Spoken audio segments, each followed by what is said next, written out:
नमस्कार दोस्तों, हमारे YouTube चैनल पर एक बार फिर आपका स्वागत है। सरकारी कर्मचारियों के लिए एक और बड़ी खुशखबरी निकलकर सामने आ रही है। जैसा कि आप यहां पर देख रहे हैं, सरकारी कर्मचारियों के लिए नई पेंशन व्यवस्था। तो यहां पर सरकार की तरफ से एक नई पेंशन व्यवस्था लागू की गई है। अब यहां पर ओपीएस और एनपीएस की जगह यूपीएस को लागू किया गया है और इसे कल कैबिनेट की मीटिंग में मंजूरी दी गई है। जैसा कि मैंने आपको कल अपडेट दिया था कि कल मोदी सरकार की ओपीएस को लेकर बैठक होने वाली है, जिसमें पेंशन को लेकर बड़ी घोषणा हो सकती है। तो यहाँ पर एक बड़ी घोषणा सरकार की तरफ से की गई है। यहाँ पर यूपीएस का लाभ दिया जाएगा। अब इस पेंशन का लाभ किसे मिलेगा?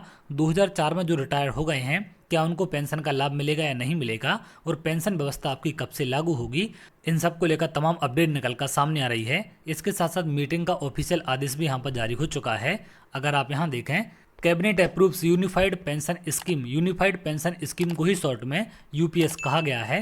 ये आपकी 24 अगस्त 2024 को मीटिंग हुई थी, जिसमें इसको यहाँ पर अप्रूव कर दिया गया है और इसमें क्या क्या लाभ होंगे, इन सब की जानकारी नीचे यहाँ पर दी गई है। मिनिमम 10,000 यहाँ पर पेंशन दी जाएगी, लेकिन इनको लेकर कुछ कंडीशनें रखी गई हैं, जिनके बारे में आगे हम बात करेंगे। अगर आप यहाँ देखें, केंद्रीय कैबिनेट का बड़ा फैसला। नई और पुरानी पेंशन योजना पर राज्य के बीच केंद्र ने एकीकृत पेंशन योजना का ऐलान किया है।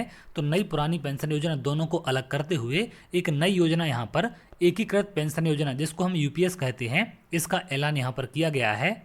इसमें वेतन का 50% हिस्सा पेंशन में 2004 में रिटायर हुए तब भी मिलेगा लाभ।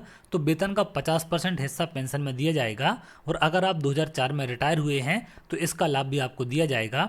नीचे और तमाम जानकारी इसमें यहाँ पर दी गई है। अप्रैल 2023 में डॉक्टर सोमनाथन की अध्यक्षता में इस पर समिति बनी और 100 से ज़्यादा कर्मचारी संगठनों यूनियनों के साथ विस्तार में सलाह मशवरा किया गया।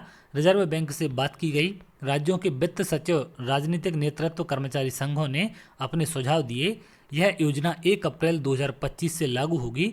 तो 1 अप्रैल 2025 से इसे लागू किया जाएगा। केंद्र सरकार के 23 लाख कर्मचारियों को इसका फायदा होगा। अगर राज्य सरकार के कर्मचारी इसमें शामिल होते हैं तो 90 लाख कर्मचारियों को इसका फायदा मिलेगा। केंद्रीय कैबिनेट की बैठक में शनिवार को कई अहम ऐलान हुए। इसमें सबसे बड़ा फैसला एकीकृत पेंशन योजना यूपीएस को लेकर रहा। सरकारी कर्मचारियों के लिए लाई गई इस योजना में कई बड़े ऐलान हैं। यूपीएस की सबसे बड़ी खास बात यह है कि इसमें पुरानी पेंशन स्कीम ओपीएस की तरह ही सरकारी कर्मियों को रिटायरमेंट के बाद औसत मूल वेतन की 50% राशि मिलेगी। तो इस नई पेंशन योजना में पुरानी पेंशन योजना की तरह जो इनका वेतन होगा उसका 50% इनको पेंशन के रूप में दिया जाएगा। केंद्र का योगदान बढ़कर 18.5%। केंद्रीय मंत्री अश्विनी वैष्णव ने बताया कि कर्मचारियों पर इसका भार नहीं पड़ेगा। 10 वर्ष पहले तक कर्मचारी और सरकार 10-10% का योगदान देते हैं। सरकार ने योगदान बढ़ाकर 14% कर दिया था। यह अपने आप में बड़ा कदम था। अब सरकार का योगदान बढ़कर 18.5% हो जाएगा। स्कीम 1 अप्रैल 2025 से लागू होगी। किन्हें मिलेगा फायदा? वित्त सचिव डॉक्टर टीवी सोमनाथन ने कहा कि जो कर्मचारी 2004 से अब तक और आगे 31 मार्च 2025 तक सेवानिवृत्त होंगे, वे भी यूपीएस के 5 बिंदुओं का लाभ ले सकेंगे। उन्हें एरियर्स भी मिलेंगे। जो राशि उन्हें मिल चुकी है उसमें से नई गणना के मुताबिक रकम एडजस्ट होगी। सेवानिवृत्ति पर ग्रेच्युटी के लिए अतिरिक्त एक मुश्त भुगतान। 6 महीने की सेवा के लिए की 10% फीसदी रकम का एक मुश्त भुगतान होगा। यानी अगर किसी को 30 साल की सर्विस है तो उसे 6 महीने की सेवा के आधार पर एक मुश्त भुगतान होगा। इसमें यहाँ पर और तमाम जानकारी दी गई है। एकीकृत पेंशन योजना 50% की सुनिश्चित पेंशन इनको मिलेगी। यूपीएस अपनाने पर सुनिश्चित पेंशन मिलेगी। इसकी रकम सेवानिवृत्ति से पहले के 12 महीने के औसत मूल वेतन का 50% होगा। तो जिस दिन आप रिटायर हो रहे हैं उससे 1 साल की जो आपकी वेतन होगी उसका औसत निकाला जाएगा। तो जितना औसत होगा उसका 50% आपको भुगतान पेंशन के रूप में किया जाएगा। 25 वर्ष तक की सेवा पर ही यह रकम मिलेगी। 25 वर्ष से कम और 10 साल से ज़्यादा की सेवा पर उसमें अनुपात में पेंशन मिलेगी। इसमें पारिवारिक पेंशन का भी प्रावधान किया गया है।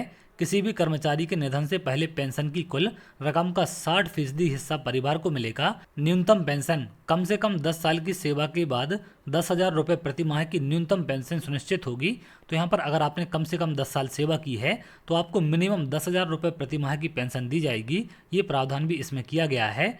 महंगाई भत्तों को जोड़कर आज के हिसाब से यह रकम 15,000 रुपये के आसपास होगी। तो इस प्रकार से नई पेंशन योजना में इन सब चीज़ों का प्रावधान किया गया है।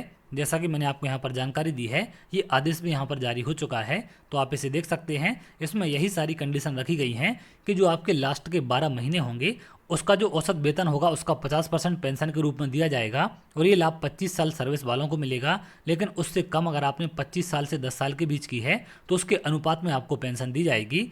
60% पेंशन आपके परिवार को मिलेगी अगर किसी कारण से इनकी यहाँ पर डेथ हो जाती है। इसके साथ साथ मिनिमम 10,000 रुपये पेंशन देने की बात इसमें की गई है अगर आपने कम से कम 10 साल सर्विस दी है।